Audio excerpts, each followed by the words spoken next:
उम्मीद करता हूँ कि आप सब ठीक होंगे। हमारी आज की कहानी का शीर्षक है मेहता सर की प्रेरणादायक कहानी। मेहता सर अपने विद्यार्थियों के बीच अत्यंत लोकप्रिय और सम्मानित शिक्षक थे। वे न केवल पढ़ाई के प्रति समर्पित थे, बल्कि बच्चों के भविष्य को संवारने और उन्हें सही दिशा में ले जाने का विशेष जज्बा रखते थे। हाल ही में 3 दिन पहले ही उनका शहर के एक अस्पताल में इलाज के दौरान देहांत हो गया। उनके जाने से उनके विद्यार्थियों, सहकर्मियों और जानने वालों में गहरा शोक व्याप्त हो गया। आज उनकी याद में एक प्रार्थना सभा आयोजित की गई थी। लोग धीरे धीरे एकत्र हो रहे थे।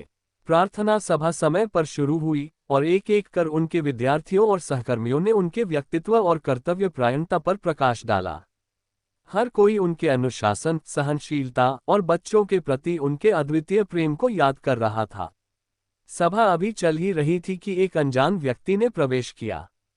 वह एक लिफाफा लेकर आया और सभा में उपस्थित लोगों को बताया, ये लिफाफा मेहता सर के बिस्तर के नीचे से मिला है। इस पर लिखा है कि इसे उनकी प्रार्थना सभा में ही खोला जाए। ये सुनकर सभी चकित हो गए। मेहता सर की इच्छा का सम्मान करते हुए लिफाफा खोला गया।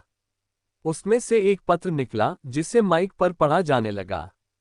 मेहता सर ने पत्र में लिखा था, प्रिय साथियों, जब ये पत्र पढ़ा जा रहा होगा तब तक मैं इस संसार से विदा ले चुका होऊंगा। ये पत्र विशेष रूप से मेरे शिक्षक साथियों के लिए है।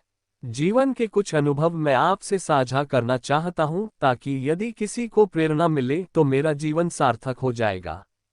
शिक्षण मेरे लिए केवल एक पेशा नहीं, बल्कि एक साधना रही है। मैंने अपने जीवन में ये सीखा कि सच्ची भक्ति सेवा में है। शिक्षक के रूप में यदि हम अपने विद्यार्थियों के प्रति सच्चे सेवा भाव से काम करें, तो यह ईश्वर की भक्ति का सबसे बड़ा रूप है। मैं अपने इस अनुभव को एक घटना के माध्यम से बताना चाहता हूँ। पत्र में मेहता सर ने लिखा, मैंने अपने जीवन में कई विद्यार्थी देखे। हर बच्चे का स्वभाव और गुण अलग होता है, लेकिन उनमें से एक बच्चा था, विजय, जिसने मेरे जीवन को एक नई दृष्टि दी। विजय मेरी कक्षा 8 का छात्र था। वह बेहद उद्दंड और शरारती था। उसकी आदतें शिक्षकों के लिए परेशानी का कारण थीं। वह पढ़ाई में रुचि नहीं लेता था, हमेशा दूसरों के काम में बाधा डालता और कक्षा में अनुशासनहीनता करता। उसकी इन हरकतों से कभी कभी गुस्सा इतना बढ़ जाता कि मुझे उसे दंडित करना पड़ता। एक दिन मुझे खबर मिली कि विजय का एक गंभीर एक्सीडेंट हो गया है। उसके दोनों पैर टूट गए और वह महीनों तक चलने फिरने में असमर्थ हो गया। ये सुनकर मुझे दुख तो हुआ, लेकिन ये भी लगा कि अब स्कूल कुछ दिनों के लिए शांत रहेगा। हालांकि कुछ दिनों बाद मुझे महसूस हुआ कि यह सोच मेरे शिक्षक धर्म के खिलाफ है।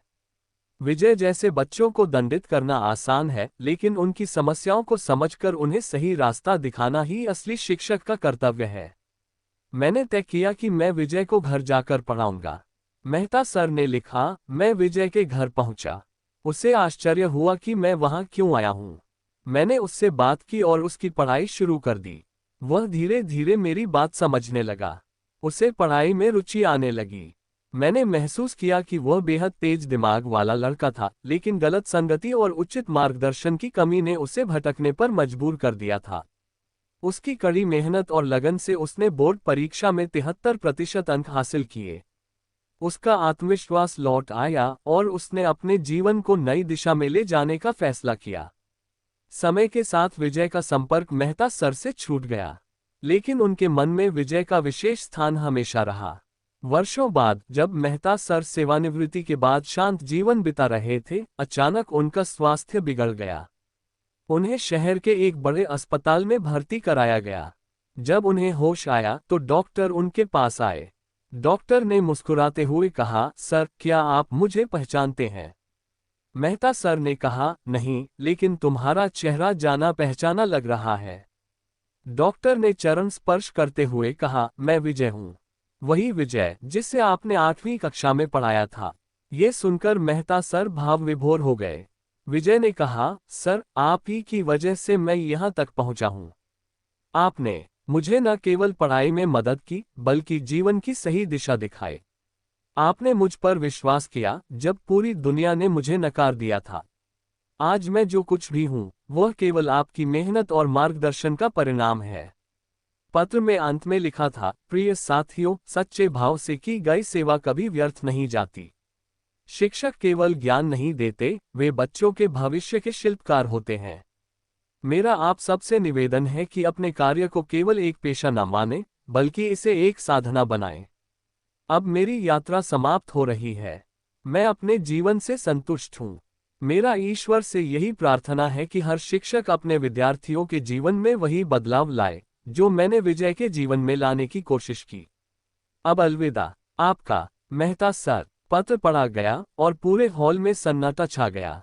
हर कोई गहरी सोच में था। ऐसा लगा जैसे मेहता सर कहीं गए नहीं हैं। वे अब भी सबके दिलों में जीवित हैं, एक प्रेरणा बनकर। अगर आपको हमारी कहानी पसंद आए हो तो अपने मित्रों और परिवारजनों को शेयर करें तथा हमारे YouTube चैनल स्टोरी स्टूडियो 2024 को सब्सक्राइब करें। धन्यवाद।